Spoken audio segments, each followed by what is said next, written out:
Hi எல்லோரும். இப்போ நம்ம பார்க்க வருது அரசியல் களம்.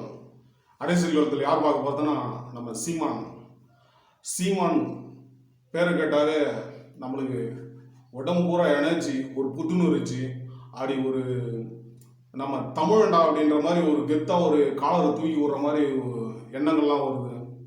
அது மாதிரி ஒரு சீமான் அவருடைய பேச்சு, தமிழ் உச்சரிப்பு அவ்வளோ மும்பரமாக ஒரு சீரியஸாக ஒரு எங்கேயுமே ஒரு தோழ்வு இல்லாமல் ரவுண்டிங்லேயே இருக்கார் பிரச்சாரத்தில்.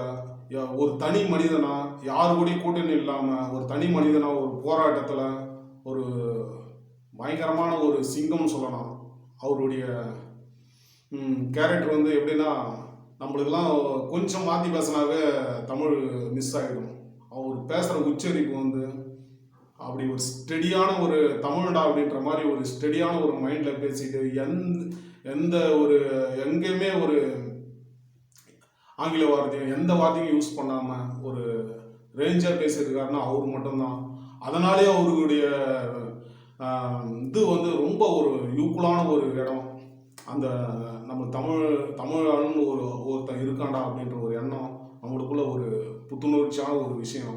அது அது அது இப்போ ஒரு கொஞ்ச நேரத்துக்கு முன்னாடி வீடியோ காலில் பேசி எல்லாருக்கும் ஒரு ரொம்ப ஒரு சூப்பரான ஒரு கேள்விக்கு பதில் கொடுக்குறதும், அதுக்கப்புறம் நம்ம இளைய தலைவர் விஜய் அவருடைய கான்ட்ராக்டில் இருக்கிற மாதிரி பேசுகிற விஷயமும் நல்லா ஒரு யூக்குலாக போயிட்டு இருக்கார். சீமான் அவருடைய கரும்பு சின்னத்தை இருந்து தூக்கிட்டு அவருடைய வேதனை போடுற விஷயமும் சரி, ரொம்ப ஒரு மன அழுத்தத்தோடு இருந்து எப்படி ரிலீஃப் ஆனார்னே தெரியல அந்த இடத்துல இருந்து.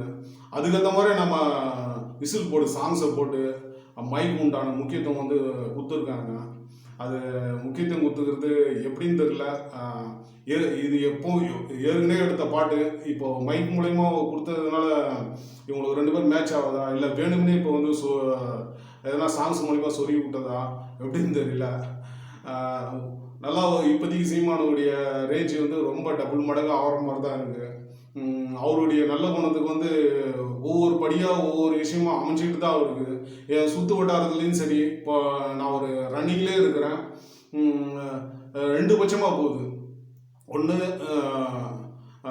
இவங்க ரெண்டு பேரும் பிஜேபிக்கும் இவருக்கும் ஆகாது. அது மாதிரி டைமில் வந்து ஒருத்தர் பிஜேபி போடுங்க அப்படின்ற மாதிரி ஒவ்வொரு இடம் கேட்குறதும், அதுக்கப்புறம் இன்னொரு இடம் வந்து சீமானுக்கு போடுறது வந்து அந்த ரெண்டு பேச்சுமா தான் யூக்குலாக ஒரு ஸ்டாண்டர்ட் பண்ணிட்டு இருக்காங்க. யாருன்னா இளைஞருங்க தான், அதெல்லாம் வந்து மெயினாக இளைஞருங்க தான் சொல்லணும். அவங்க தான் இந்த மாதிரி விஷயம்லாம் சொல்லிட்டு மாற்றி கொடுத்துங்க அப்படின்ற மாதிரி தான் நான் சொல்கிறாங்க. நான் ரவுண்டிங்கில் இருக்கேன், அதனால் சொல்கிறேன். எங்கள் ஏரியாவில் சுற்று வட்டாரத்தில் ரவுண்டிங்கில் இது ரெண்டு விஷயமும் நடக்குது. ஒரு மும்பரமாக இருக்காங்க இளைஞர்கள்லாம் வந்து அவ்வளோ மும்பரமாக இருக்காங்க. மெயினாக வந்து எப்போதுமே எங்கள் ஏரியாவில் வந்து சீமானுடைய வார்த்தை வராது, கண்டிப்பாக வராது. ஆனால் இந்த டைம் வருது. அக்கத்தில் பக்கத்தில் சுற்று வட்டார ஏரியாலாம் வந்து கரும்பு சின்னத்தில் கொடுங்கனால அது ஒரு ஃபீல் பண்ணி ஒரு யூடியூப் சேனல் பேட்டி கொடுத்து அவர் வருத்தப்படுற அந்த விஷயத்தெல்லாம் இதெல்லாம் பார்த்து அதுக்கப்புறம் அவங்களாம் சொல்ல மைக் சின்னத்துக்கு கண்டிப்பாக வாக்களிங்க அப்படின்ற மாதிரி சொல்கிறாங்க. நம்ம எந்த அந்த இடம் போனால் தான் நம்மளுக்கு தெரியும் யார் நல்லவர் அப்படின்ற மாதிரி ஒரு கண்டிப்பாக நான் போடுற விஷயம் எல்லாருமே ஒரு நான் ஒரு இடம் ஒரு ஓட்டு போட்டேன்னா அந்த இடம் கண்டிப்பாக அந்த இடம் வந்துடுவேன். நான் யாருக்கும் சொல்கிறதில்ல, அதனால உங்கள்கிட்ட சொல்கிறேன். இது போடணும்னு நினைப்போம், யாருக்கு போடணும்னு அங்கே போயிட்டு டிசைட் பண்ணதும். அதுக்கப்புறம் நம்ம வந்து நான் எப்போவுமே ஒரு பெரிய யூக்குலாக யாருமே எதிர்பார்க்குறேன். சிம்பிளாக பார்த்தா யூக்குலாக போடும். நான் ஒரு டைம் எல்லாருமே குத்திருக்கேன்.